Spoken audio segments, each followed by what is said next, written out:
حضرت ابوبکر صدیق رضی اللہ عنہ کے بچپن کے حالات، قسط نمبر 4۔ حضرت ابوبکر صدیق رضی اللہ عنہ بچپن سے اعتدال پسند، پاک باز اور بلند اخلاق کے مرخہ تھے۔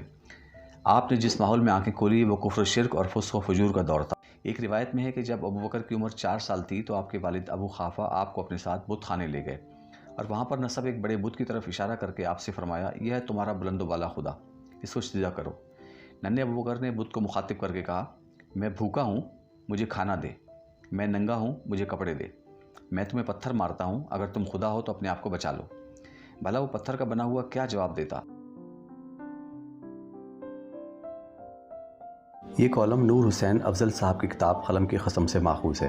مزید ویڈیوز کے لیے ہمارے چینل نور حسین افضل آفیشیل کو سبسکرائب کر کے بیل آئیکن کو پریس کر دیں تاکہ ہماری نئی آنے والی ویڈیوز کی نوٹیفیکیشن آپ کو بر وقت مل سکے۔ ویڈیو کو لائک کریں اور دوستوں کے ساتھ شیئر کریں۔ ابوبکر نے اس کو ایک پتھر اس زور سے مارا کہ وہ گر پڑا۔ ابو قحافہ یہ دیکھ کر غضبناک ہو گئے۔ انہوں نے ننھے ابوبکر کو رخسار پر تھپڑ مارا اور وہاں سے گھسیٹتے ہوئے ام الخیر کے پاس لائے۔ انہوں نے ننھے بچے کو گلے سے لگایا اور ابو قحافہ سے کہا، اسے اس کے حال پر چھوڑ دو۔ جب یہ پیدا ہوا تھا تو مجھے اس کے بارے میں غیب سے کئی اچھی باتیں بتائی گئی تھیں۔ اس واقعے کے بعد کسی نے آپ کو بت پرستی وغیرہ پر مجبور نہیں کیا اور آپ کا دامن شرک سے پاک رہا۔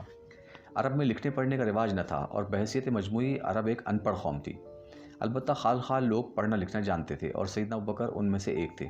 قیاس یہ ہے کہ ابو قحافہ نے اپنے فرزند کی تعلیم و تربیت پر خاص توجہ دی۔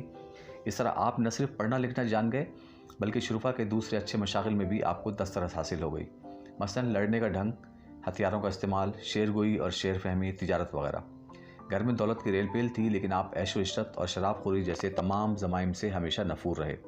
سیرت خلیفہ رسول سیدنا ابوبکر صدیق از طالب ہاشمی، صفحہ نمبر 37 اور 38۔ ہماری یہ ویڈیو آپ کو کیسی لگی ہمیں کمنٹ سیکشن میں ضرور آگاہ کریں۔ شکریہ۔